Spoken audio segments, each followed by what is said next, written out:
Welcome back to the Sifra channel. My name is Amjad and today I'll be teaching you guys how to make a super simple and creamy asparagus soup. So let's get started.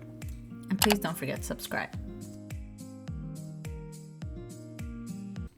Now you're gonna need about 2 pounds of asparagus. That's either one large bag or 2 separate bunches. And what you wanna do is trim off the fibrous part at the end. If you miss this step, you will not get a smooth and creamy soup. So you wanna make sure that you don't miss that part. And then just chop it up into semi-large chunks and set it aside. So continue doing this until you go through your entire batch of asparagus.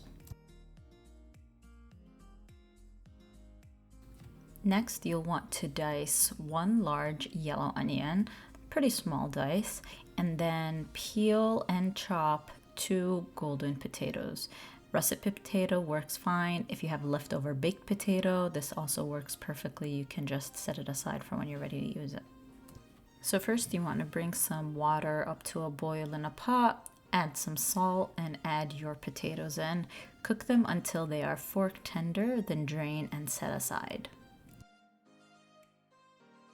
So you want to start off by sauteing your diced onions in some oil until they are translucent.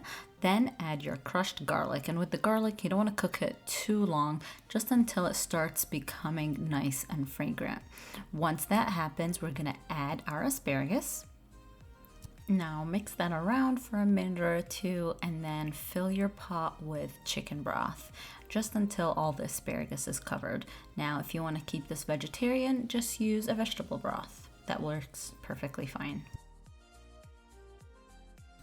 Now allow that broth to come up to a boil until it cooks your asparagus pretty much almost all the way through, and you can check that by just poking it with a fork, and if it feels tender, you know it's ready.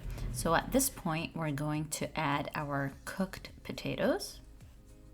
Now give the vegetables time to continue boiling together. Initially the asparagus was being easily pierced by the fork, but what you're looking for now is an even more tender texture where all of the vegetables are very, very soft. Next, you want to season your soup, and we're just using salt and pepper, so keeping it very simple and easy. And make sure that you salt a little bit at first, then add that up to taste. You always want to taste your soup as you go.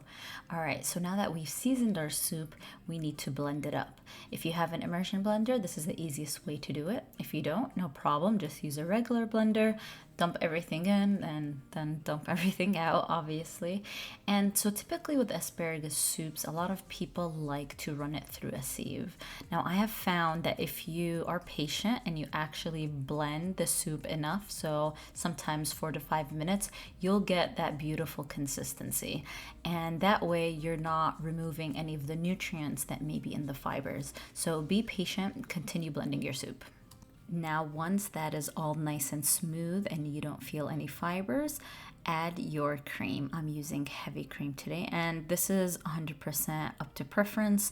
All of my measurements will be down below, but I highly recommend that you add a little bit and taste and kind of decide for yourself how much more or little cream you need. So I'm just gonna mix that in really nicely. Make sure that I give it a taste, adjust the seasoning if needed, and that's it.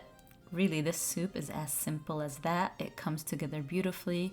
It tastes really, really good immediately when served, or if you want to put it in the fridge and then take it out later and reheat to serve your family.